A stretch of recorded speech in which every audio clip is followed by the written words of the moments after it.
Bonjour à tous, mon nom est Viviane Sinan et à travers cette vidéo, j'aimerais ouvrir une lucarne sur certaines franges de la population pour lesquelles aspirer au succès peut s'avérer un exercice difficile.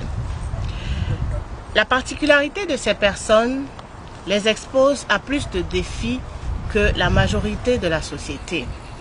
Sur 17 000 à 20 000 naissances, il existe un cas d'albinisme selon les statistiques. Cette maladie génétique assez rare, mais dont les personnes atteintes font encore de nos jours l'objet d'agressions et d'attaques de tout genre, surtout en Afrique.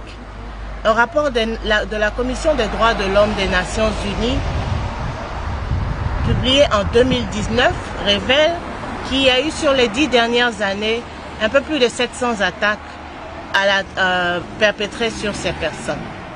Toutefois, on peut espérer des lendemains meilleurs parce qu'un pays comme le Kenya a institué un budget distinct avec un programme sur l'albinisme pour lutter contre les effets néfastes de cette discrimination dont sont victimes les populations albinos.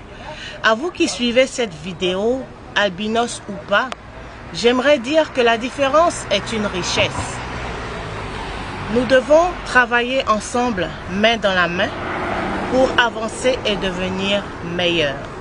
Certaines personnes de cette population ont su se démarquer dans leur domaine. Je pense à Tando Opa, avocate et top modèle sud-africaine, à Isaac Mora, qui est le premier homme politique albinos au Kenya, et à Salif Keita, artiste de renommée mondiale. Ils sont des sources d'inspiration et témoignent que l'on peut naître albinos et réussir. Dans un tout autre registre cette fois, ceux-là, ils constituent 10% de la population mondiale. On les regarde aujourd'hui avec émerveillement, mais ça n'a pas été toujours le cas. Je me souviens encore des coups que je recevais à l'école primaire parce que j'écrivais avec ma main gauche. Ou encore les remontrances que mes parents me faisaient lorsque j'utilisais ma main gauche pour telle ou telle activité.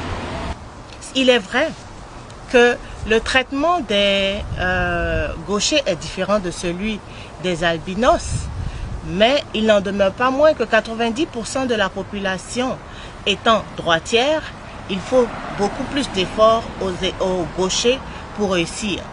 Je dois reconnaître pour ma part que j'ai très tôt saisi les propos selon lesquels les personnes gauchères sont des personnes intelligentes pour m'accrocher et faire face aux effets néfastes tant physiques que psychologiques que les coups et les propos désobligeants que j'avais reçus du fait que j'étais gaucher m'avaient causé. Des exemples de réussite de gauchers sont légion. Je citerai par exemple le président Barack Obama, le célèbre tennisman Rafael Nadal ou Julia Roberts, actrice américaine, pour ne citer que cela. Le dernier point que je voudrais aborder concerne le bégaiement, qui représente 1% de la population mondiale. Une personne avec laquelle j'échangeais sur la toile se confiait en me disant qu'elle avait du mal à s'exprimer en public et quand elle réussissait à le faire, personne ne l'écoutait. Et à ma question de savoir si elle bégayait, elle a répondu oui, j'ai tout de suite compris ce par quoi elle passait. Pour ceux qui ne le savent pas, le bégaiement est un trouble de la parole qui agit sur le débit de la parole, caractérisé par des répétitions et des prolongations de sons, de mots, de syllabes ou de phrases, et également par des silences involontaires. Je voudrais paraphraser Johan Frégé, vainqueur de la Voix 2 en France, et dire aux personnes qui bégaient: vous êtes tellement plus que votre handicap et vous pouvez faire de votre combat votre force. À la société tout entière, je veux dire, la différence est une richesse. Nous sommes riches de nos différences. De la même manière qu'il y a 5 doigts différents qui forment une main, Nous avons besoin les uns des autres pour bâtir un monde meilleur. Albinos, noirs, blancs, jaunes, rouges, gauchers, droitiers, porteurs de handicap ou pas, chacun de nous a un rôle à jouer, une place à prendre.